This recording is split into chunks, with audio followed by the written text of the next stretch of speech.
I used to believe I had the perfect marriage. I was wrong about everything. My name is Daniel Carter, and at 39, I thought I had life figured out.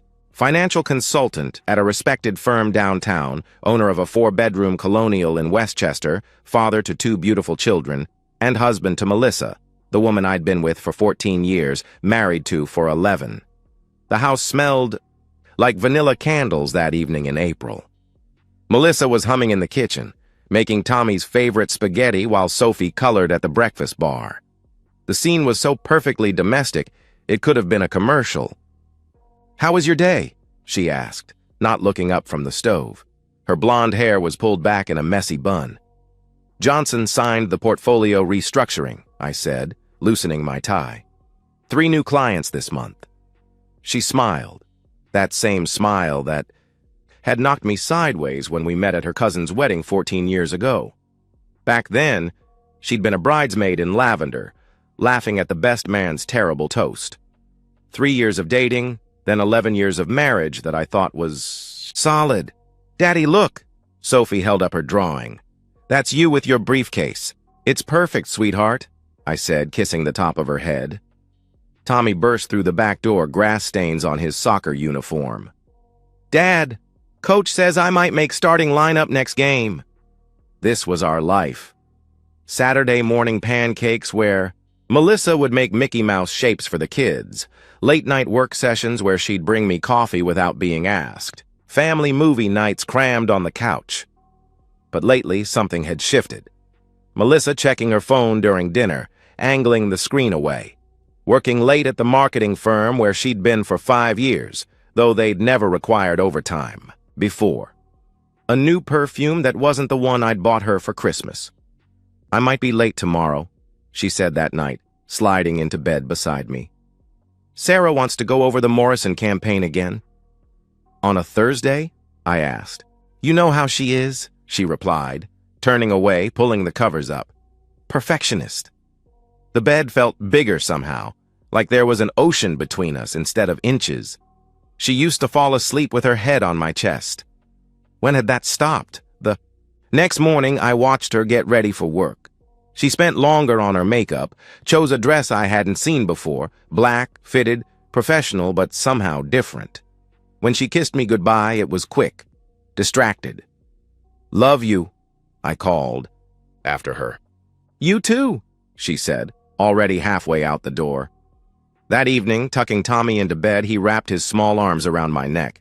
"Dad, why does Mommy smell different?" he asked. "What do you mean, buddy?" I questioned. "She smells like flowers now." "Not like Mommy," he explained. "Kids notice everything. I should have paid more attention." Walking back to our bedroom, I found Melissa in the bathroom whispering into her phone. She hung up quickly when she saw me. "Who was that?" I inquired. "Just Rachel. Drama with her boyfriend again," she answered. But Rachel, her college roommate, had been happily married for 3 years. I should have trusted my instincts. Because 3 days later, my 7-year-old son would tell me something that would destroy everything I thought I knew about my life. Tuesday afternoon. I'd taken a half day to catch up on paperwork from home. The house was quiet except for the hum of the air conditioner. Melissa was at work. Sophie was at preschool until 3. The front door opened at 2:47. I knew because I'd just saved a client file and the timestamp burned itself into my memory, marking the exact moment my life exploded. "Dad?" Tommy's voice was small, uncertain. "In the office, buddy," I called back. He appeared in the doorway, backpack still on, his Avengers lunchbox dangling from one hand. Something was wrong. Tommy was 7 years old and made of pure energy. He didn't walk, he ran, didn't talk, he shouted. But today he stood there, shoulders slumped, looking at his sneakers. "Hey, what's wrong? Why aren't you at aftercare?" I asked. "Mrs. Catherine let me take the early bus. I said my stomach hurt," he admitted. I pushed back from my desk. "Come here." He climbed into my lap, something he hadn't done in months. His head rested against my chest, and I could feel him trembling. "Tommy, what's going on? Did something happen at school?" I pressed. He was quiet for so long I thought he might have fallen asleep. Then, in a voice so soft I almost missed it, Daddy, I saw Mommy kissing another man at the park yesterday. She told me it was our secret, but I don't like secrets. He whispered. The words didn't make sense at first. They floated in the air between us, impossible syllables. I felt my body go cold, then hot, then numb. My arms tightened around Tommy instinctively. What? The word came out strangled. Tommy started crying then, silent tears that soaked into my shirt. Yesterday, when Mrs. Kim took us to Riverside Park for science class, we were looking at trees for our leaf project and I saw Mommy's car. She was there with a man and they were kissing like you kiss Mommy and holding hands, he explained through his tears.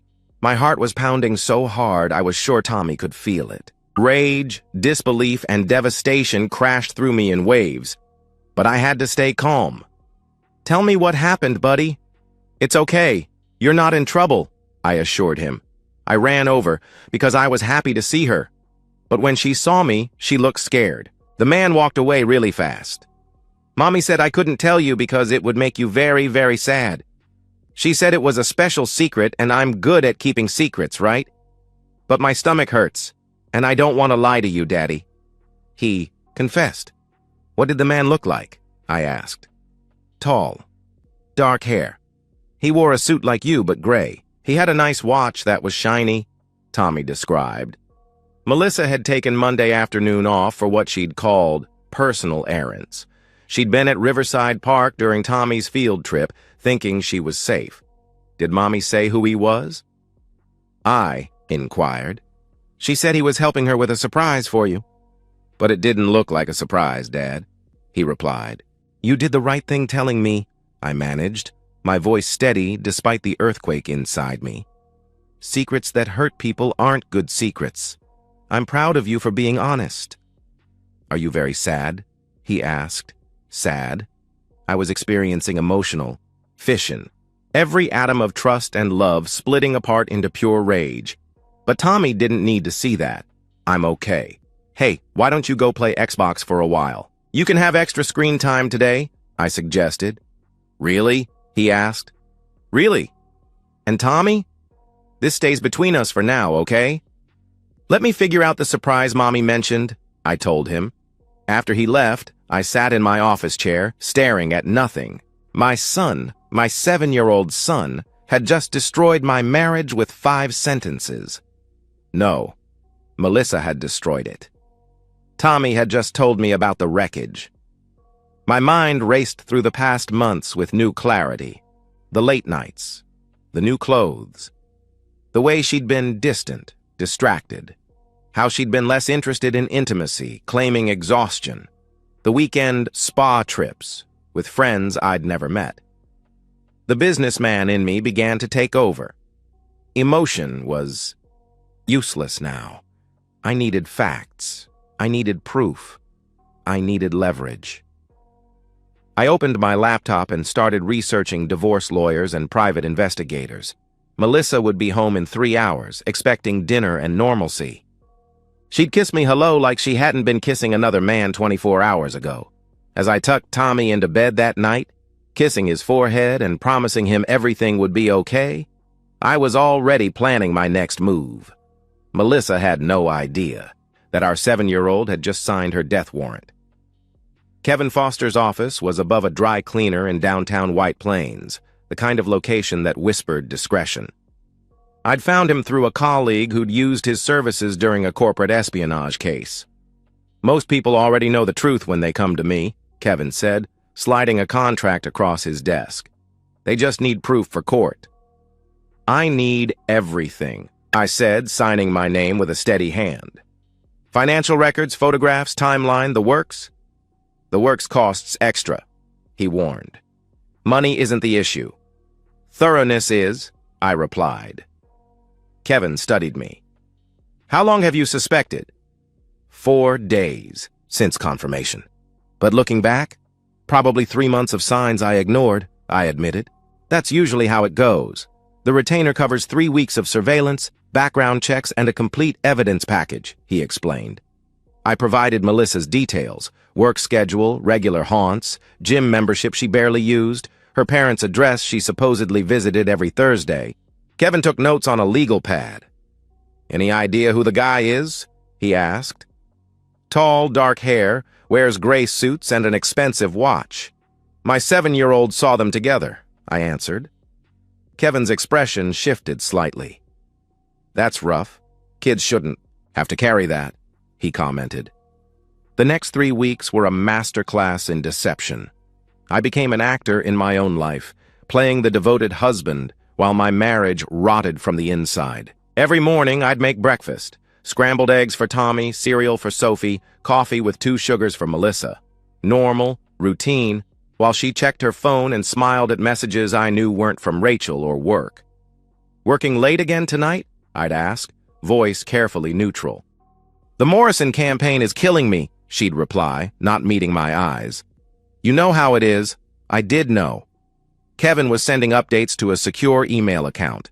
Day 3, Melissa at the Marriott downtown, 12:47 p.m. to 2:15 p.m. Day 5, dinner at Romano's with subject identified as Ryan Walsh, recently divorced financial advisor at competing firm. Day 8, another hotel, different location, 3 hours this time. The photographs arrived in batches. Melissa laughing at something Ryan said over wine, her hand on his thigh in his BMW. The 2 of them kissing in the parking garage of his apartment building, her body pressed against him with an urgency I hadn't seen in our bedroom for months. Each image was a scalpel, cutting away another piece of the man I'd been. But I cataloged them methodically, building my case. The financial forensics were equally damning. Charges at lingerie stores when she'd claimed to be grocery shopping, restaurant receipts for 2 during her solo spa days.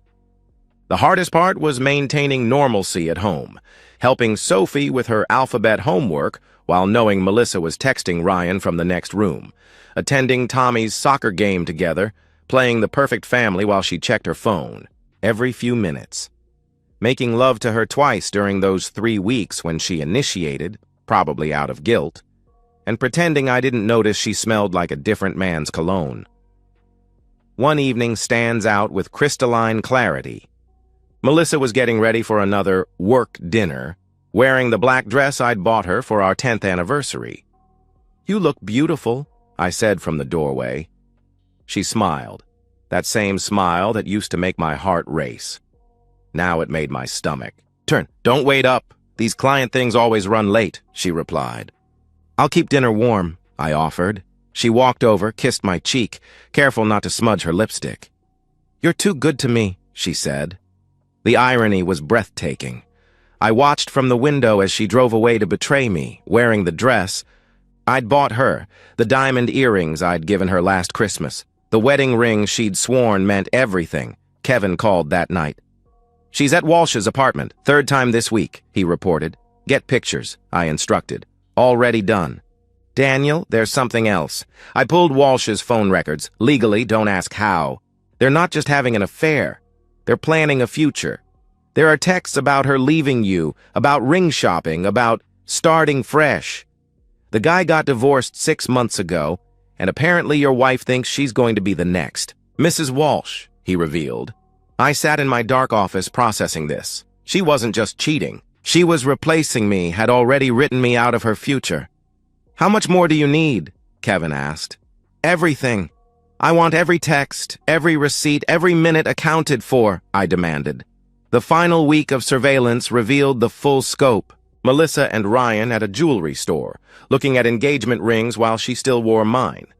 Meeting with a real estate agent about condos. Most damaging of all, an email thread where they discussed custody arrangements.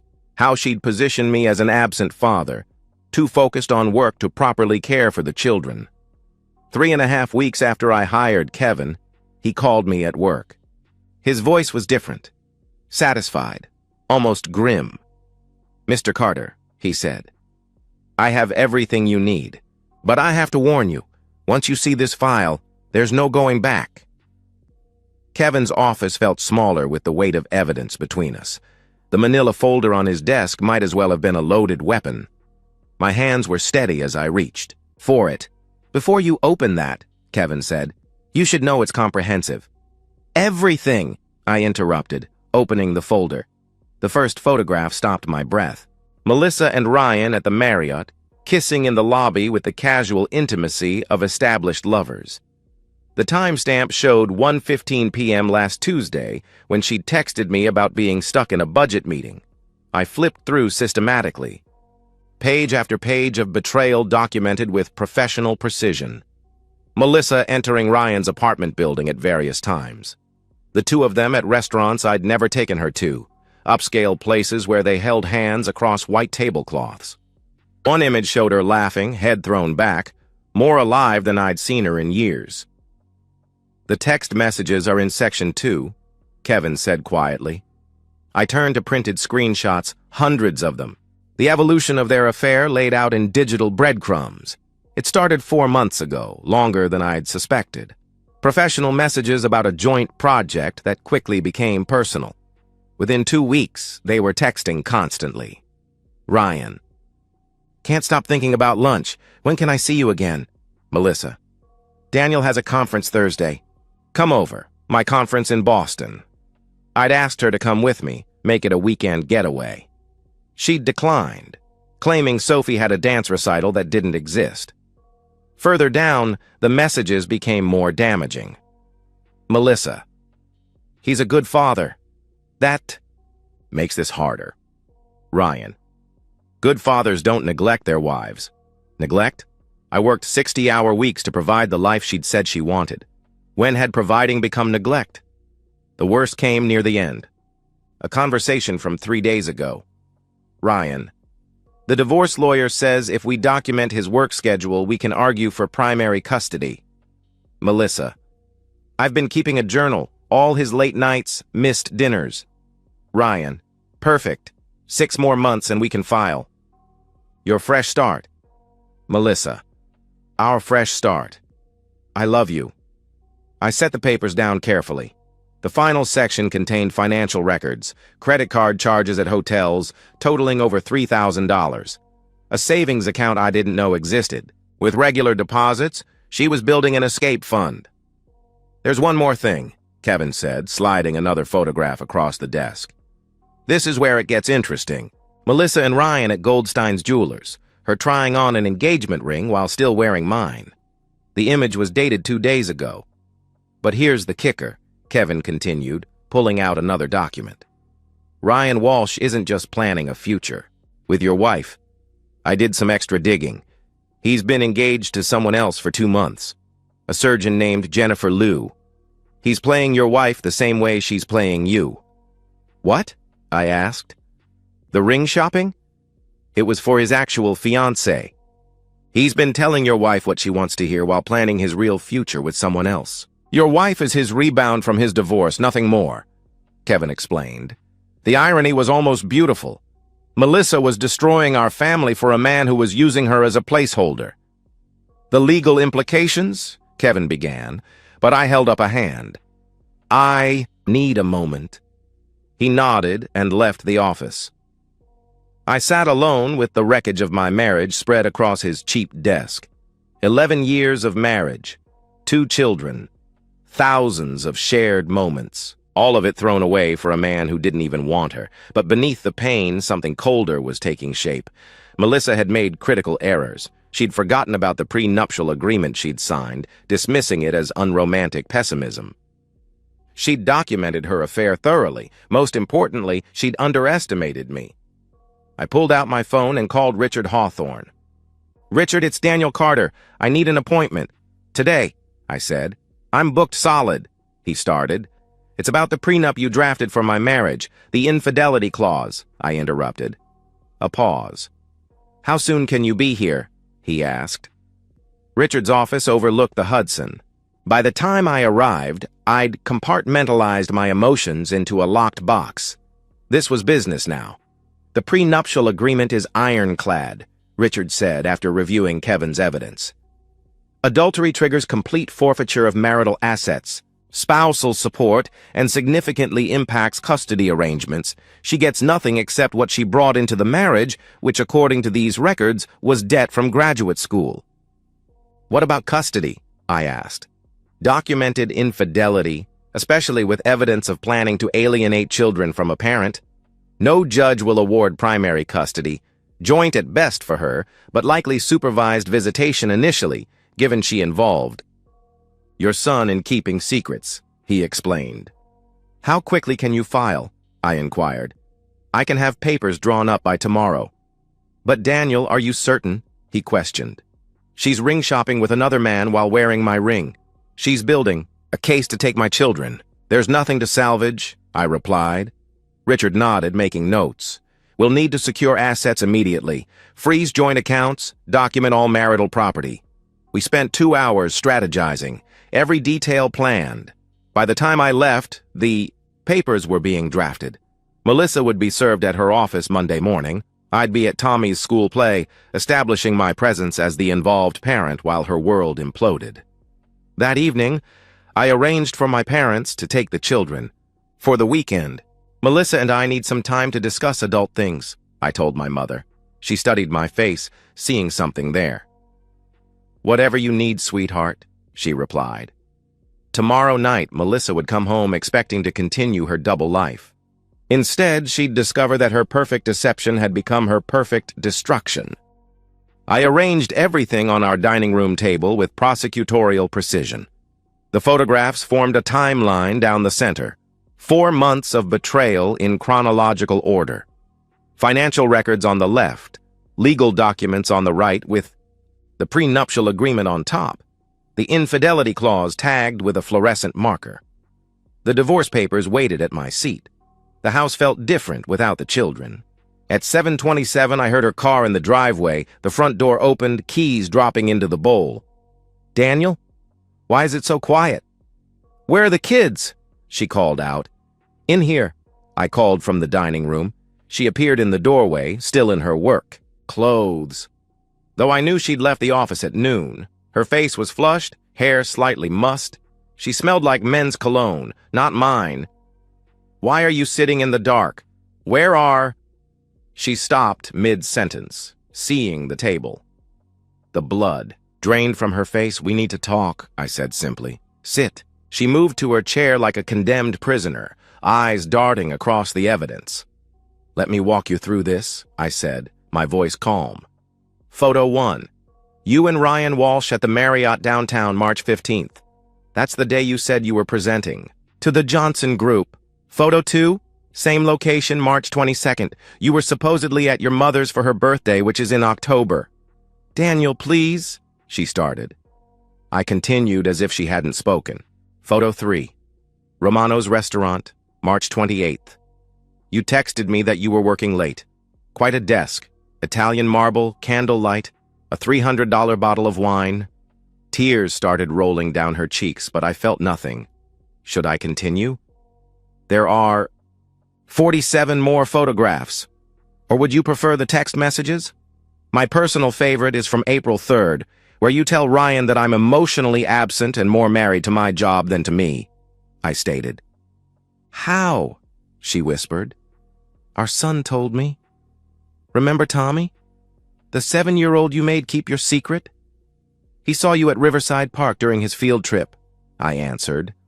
I pulled out my phone, played the recording Kevin had obtained. Her voice filled the room. I'm almost ready to leave Daniel and start our real life together. 6 more months to build the custody case. I stopped the recording. Here's what's going to happen. You're going to sign these divorce papers tonight. Then you're going to pack and leave. The prenup you signed specifies that infidelity forfeits all claims to marital assets. This house, our investments, the savings, all mine. You can't, she protested. I can and I will. As for custody, judges don't look favorably on parents who involve children in deception. You'll get supervised visitation initially, I interrupted. She stood suddenly pacing. This is cruel. You're destroying our family, she accused. You destroyed our family the first time you kissed another man. I'm just making sure you pay the price, I replied. What about the children? She asked. They need a mother who doesn't make them accomplices to betrayal, I answered. You work constantly. You missed Tommy's playoff game, she countered. So you fell on another man's dick? That's your solution? I shot back. Ryan sees me, appreciates me. she began. "Ryan is engaged to someone else," I interrupted. She stopped, staring at me. I pulled out the final evidence, a screenshot from Ryan's actual fiancé's Instagram posted 3 hours ago. A celebration dinner for their engagement, with a caption, "About 2 months since saying yes to forever." Did you think you were special? You're his midlife rebound from his divorce. His actual fiancée is Dr. Jennifer Liu, a surgeon at Mount Sinai. The ring shopping you did together? He bought the ring for her, not you. You've been played, Melissa. You destroyed our marriage for a man who's been using you, I revealed. She collapsed into the chair, sobbing. The woman I'd loved was gone, replaced by a stranger who'd gambled everything and lost it all for nothing. "Sign the papers," I commanded. She signed with shaking hands, mascara streaking her cheeks. "Where will I go?" she asked. "Not my problem," I replied. "My parents," she started, "already know. I sent them the evidence this afternoon," I stated. That broke something in her. She stood, walked to the stairs, then turned back. "I did love you once," she said. "I know. That's what makes this worse," I replied. As Melissa packed that night, crying and making phone calls to discover Ryan wouldn't answer, I felt something unexpected. Not satisfaction, but emptiness. I had won completely, but winning felt a lot, like losing everything that mattered. 6 months later, I watched Tommy teach Sophie to ride her bike in our driveway. Same house, same yard, but everything had changed. The divorce had been finalized in record time. The prenup held. Melissa walked away with her car and $30,000 in debt. She lived in a 2-bedroom apartment in Yonkers now, working retail at Nordstrom. The children saw her every other weekend. Ryan Walsh had disappeared from her life the moment she'd confronted him about his engagement. His wedding to Dr. Liu had proceeded as planned. He'd moved to Connecticut with his new wife. Melissa never heard from him again. My parents had helped during the transition. Melissa's parents maintained their relationship with us, visiting the grandchildren regularly, disappointed but not surprised by their daughter's choices. "Dad, look!" Sophie called, wobbling down the driveway. "I'm doing it!" "Great job, sweetheart," I cheered. Later, reading bedtime stories, Tommy asked, "Dad, are you happy?" "I'm getting there, buddy, are you?" I responded. He nodded. "I miss Mommy sometimes, but I like when it's just us two," he admitted. "That's okay. You're allowed to miss her," I assured him. "Do you forgive her?" he asked. "I'm working on it.